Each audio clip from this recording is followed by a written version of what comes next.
한 주간의 HR 관련 소식을 전달해드리는 주간 인사 노무 뉴스입니다. 뉴스의 자세한 소식은 첨부 파일을 통해 확인하실 수 있습니다. 첫 번째 소식은 정부 부처, 지자체 및 공공기관의 정책 지원 관련 소식입니다. 정부가 2021년 강소기업 15,962개소를 선정하였습니다.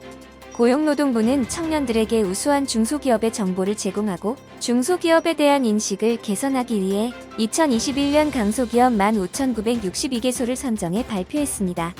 이번에 발표한 강소기업은 중앙부처 자치단체 등에서 추천받은 기업과 직접 선정한 기업 43,882개소를 대상으로 7가지 결격 사유 등을 중심으로 심사하고 선정했습니다. 이번에 선정된 강소기업은 지난 1년간 평균 12명을 채용했으며 규모별로는 20인 이하 기업이 6,366개소로 39.9%, 21인 이상 50인 이하 기업이 6,144개소로 38.5% 순으로 나타났습니다. 업종별로는 제조업이 1,250개소로 64.2%, 도소매업이 2,024개소로 12.7% 순으로 선정되었습니다.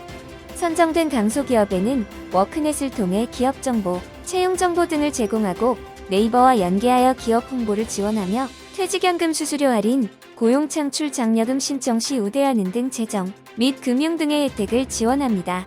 한편 노동부는 강소기업 중에서 청년들이 희망하는 임금과 고용 안정 및 일생활 균형 수준을 반영하여 매년 청년 친화 강소기업을 별도로 선정하고 있으며 지난 연말에 총 1,222개소의 기업을 2021년 청년 친화 강소기업으로 선정했습니다. 정부가 장애인 의무 고용 사업체의 장애인 고용 상황을 발표했습니다. 고용노동부는 장애인 고용 촉진 및 직업재활법에 따라 제출된 2020년 말 기준 장애인 의무 고용 사업체의 장애인 고용 상황인 국가승인 통계 제11만 8,080호를 발표했습니다. 장애인 의무 고용 사업체의 장애인 고용률은 3.08%로 전년 대비 0.16%포인트 증가하였으며 국가지자체 공무원, 국가지자체 근로자, 공공기관, 민간기업 등 4개 부문 세부 통계 모두 고용률이 상승했습니다. 공무원을 포함한 의무고용 사업체의 장애인 근로자 수는 26만 826명으로 전년과 비교하면 6.3% 올라 15,494명이 늘었습니다. 민간기업의 경우 코로나로 인한 고용위기 속에서 전년 대비 상시 근로자 수가 3,703명 감소하는 등 일자리에 어려움이 있었지만 장애인 고용 인원은 8,109명이 증가하는 성과를 거뒀으며 1,000명 이상 기업의 고용률은 2.73%로 여전히 낮은 수준이나 전년 대비 0.20%포인트 올라 민간기업 중 가장 큰 상승폭을 보이는 등 장애인 고용 상황이 지속적으로 개선되고 있습니다. 노동부는 지난 3월 발표한 장애인 고용 활성화 방안을 적극적으로 추진해 더 많은 장애인이 더 좋은 근로 조건에서 더 오래 고용될 수 있도록 노력을 다하겠다고 밝혔습니다. 정부가 40대 고용률 위기 극복을 위한 맞춤형 취업 프로그램을 개발합니다.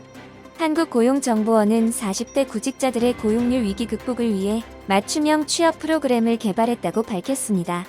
40대 고용률은 다른 연령대에 비해 감소 추세가 지속되고 있으며 2021년 3월 통계청 자료를 기준으로 코로나19 이후 13개월 만에 청년층 및 50대와 60대 이상의 취업자 수는 증가했지만 30대와 40대 취업자 수는 여전히 감소하고 있는 것으로 나타나 이들을 위한 취업 지원 대책이 요구되고 있습니다. 40대 중년층 취업자 수 감소는 도소매업 및 제조업, 숙박업 등의 일자리 감소 등의 이유가 크지만 가족 부양의 중추 역할을 하는 40대 구직자들의 취업 불안, 40대 경력직의 직종 전환에 따른 부담, 새로운 산업구조 변화에 대한 적응 어려움 등 40대 중년층의 취업 특성이 나타나고 있습니다. 이에 한국고용정보원에서는 이들의 특성을 고려한 맞춤형 취업 프로그램인 40대 구직자 취업 역량 강화 프로그램 호유를 개발하였는데 이 프로그램은 만 35세부터 49세까지의 중년층 구직자를 대상으로 일자리 변화 적응을 위한 심리 역량 강화, 성공적인 전직을 위한 일 경험 분석 및 새로운 경력 설계, 경력직 구직 역량 강화를 위한 내용으로 개발되었습니다. 프로그램은 전국 고용복지 플러스 센터에서 운영되며 35세 이상 50세 미만 중년층 구직자들은 누구나 고용센터 또는 워크넷을 통해 무료로 신청할 수 있습니다. 다음은 채용 관련 소식입니다. 지난해 코로나19 사태로 청년들의 공공기관 취업문까지 크게 좁아졌던 것으로 나타났습니다. 기획재정부가 공개한 2020년 공공기관 경영정보 공시에 따르면 지난해 공공기관 350곳의 청년 신규 채용 규모는 22,668명으로 전년보다 5,030명, 18.2% 감소했습니다. 특히 강원랜드, 그랜드코리아 레저, 한국마사회 등 여가 관련 분야 공공기관의 청년 신규 채용 규모가 전년도 총 209명에서 2명으로 거의 사라지다시피 했습니다. 지난해 공공기관 전체 신규 채용 규모는 3만 1,000명으로 1년 전인 4만 1,000명과 비교해 1만 명 급감하였는데 주요 신규 채용 분야는 보건의료 분야 12,000명, 작업장 안전 강화 등 사회간접자본, SOC 분야 5,000명 등으로 나타났습니다. 공공기관 신규 채용 자체가 크게 줄어든 여파로 전체 채용 대비 청년 비중은 전년 67.0%에 비해 높은 73.8%를 차지했습니다. 정원 대비 청년 신규 채용 비중은 법정의 무고용 비율인 3.0%를 웃도는 5.8%로 나타났습니다. 공공기관 임직원 정원은 총 43만 6천 명으로 전년보다 15,000명이 늘어났는데 이는 코로나19 대응 인력 증원과 12개의 공공기관 신규 지정 영향으로 풀이됩니다. 공공기관 비정규직은 6만 1,000명으로 1년 만에 19,000명 급감하였는데 이는 현 정부가 2017년 말 수립한 연차별 전환 계획에 따른 정규직 전환으로 지속 감소 중이나 2020년에는 코로나19 방역 지원을 위한 인력 증대로 기간제만 3,000명 소폭 증가했습니다. 다음은 보상 관련 소식입니다. 노동계가 내년도 최저임금 최초 요구안으로 제시할 금액이 11,000원 안팎이 유력한 것으로 확인됐습니다.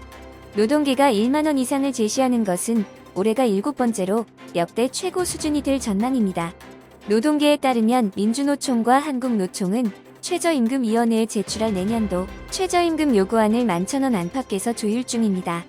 올해 최저임금인 8,720원보다 최대 26.1% 인상된 금액입니다.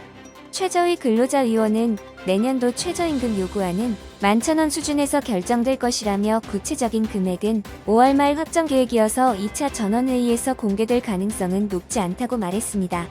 노동계는 근로자 가구 생계비를 비롯해 물가 인상률, 경제 성장률 전망치, 노동 생산성, 소득 분배율 등에 기반해 최종 금액을 산출할 계획이며 이미 양대 노총 간에는 기초 자료를 토대로 최소 1,700원대 이상 금액을 요구해야 한다는 점에 공감대를 형성한 것으로 전해졌습니다. 내년도 최저임금 논의를 전년 대비 약 10% 많은 금액에서 시작한다는 것은 전원회의에서 금액이 축소되더라도 1만원 이하까지 양보하지 않겠다는 의도로 해석됩니다. 반면 최저임금 동결이 목표인 경영계는 지난해에 이어 올해도 삭감안부터 제시해 노동계를 압박할 가능성이 클 것으로 예상됩니다. 다음은 노동조합 및 노사관계 관련 소식입니다. 70대 청소노동자들이 노년 아르바이트 노동조합이라는 이름으로 모였습니다.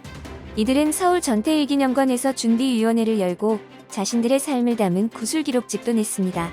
노년 알바노조는 청년 유니온, 노년 유니온, 전국 시니어 노조 등 세대 노조의 역사를 잇고 있습니다. 노년 알바노조 조합원들은 60대의 대학교 미화원으로 일하다가 만 70살에 퇴직한 이들로 퇴직 이후에도 대부분 인력 소개소 등을 통해 청소 일을 이어가고 있습니다. 한국의 노년 노동은 늙고 일하고 다치고 가난하다로 요약되는데 고령화가 급속도로 진행되지만 한국이 경제협력개발기구 가입국 중 2018년 기준 노인 빈곤율 1위인 현실에서 드러나듯 대부분의 고령자가 가난하고 생계를 위해 노동을 이어갑니다. 실제로 65살 이상의 고령자의 고용률은 2019년 통계청 자료 기준 32.9%로 경제협력개발기구 평균 고용률의 2배에 달하는 수치이며 고용 동향 자료를 보면 만 60세 이상 노동자 수는 지난해 3월부터 올해 3월까지 1년 새에 40만 명이 늘기도 하였습니다. 하지만 한국 사회는 노년 노동자들을 노동자로 대우하지 않고 시혜나 적선의 대상으로 보는 경향이 있으며 고령 노동자들 스스로도 부당한 계약 조건을 알고도 거부당할 걱정에 문제 제기를 제대로 하지 못하고 있습니다. 이에 조합원들은 구술집 발간을 통해 자신들의 노동 가치를 세상에 알리고 나아가 서로의 노동권을 지켜주는 보호막을 넘어 행복한 노년을 계획하는 생활노조로 자리 잡는 것이 목표라며 노조라는 단어 대신 공간이라는 말로 청사진을 그리겠다고 포부를 밝혔습니다. 다음은 조직문화 및 글로벌 HR 관련 소식입니다. 애플이 현지 시간으로 지난 26일 인공지능 비서인 시리의 목소리를 사전에 남성과 여성 중에 선택하도록 하는 아이폰 운영체제 업데이트를 진행했습니다. 기본값을 여성 목소리로 하는 것이 비서는 여성이라는 고정관념을 강화할 수 있다는 지적에 따른 시정 조치로서 애플은 다양성과 포용에 대한 애플의 노력이라고 강조했습니다. 한국 기업들이 만든 AI 비서들인 삼성전자 빅스비, SK텔레콤 아리아, KT기가진이, 네이버 클로바, 카카오 헤이카카오 등에 대해 확인한 결과 모두 여성 목소리가 기본값으로 설정돼 있으며 KT기가진이를 제외하면 모두 설정을 통해 남성의 목소리로 바꿀 수 있게 해놓았지만 실제 바꿔서 사용하는 이용자는 거의 없을 것으로 각 업체들은 판단하고 있습니다.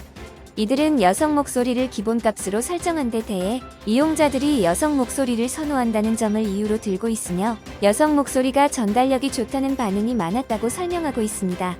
이러한 결과에 대해서는 여성 목소리가 덜 위협적이어서 그렇다는 분석과 실생활에서 만나는 비서 중 다수가 여성이어서 고정관념이 작용했다는 분석이 함께 나오고 있습니다. 2019년 유네스코는 여성 목소리를 사용하는 AI 비서들이 여성은 맹목적으로 순종하는 도움이라는 편견을 주입한다는 내용의 성적 편견을 강화한다는 보고서를 냈는데 이를 통해 전문가들은 AI 비서들이 진짜 여성이 아니라는 것은 알고 있지만 가상의 여성을 대하는 방식은 진짜 여성을 대하는 태도를 반영하고 강화한다고 지적하며 성중립적인 관점이 필요하다고 언급했습니다. 미국 온라인 유통업체인 아마존이 미국 내 물류 및 배송 부문 근로자들의 최저시급을 최대 $3, 약 3,300원 인상하겠다고 밝혔습니다. 약 50만 명이 혜택을 입게 되는 것인데 산업계 전반으로 최저임금 인상 움직임이 번질지 주목됩니다.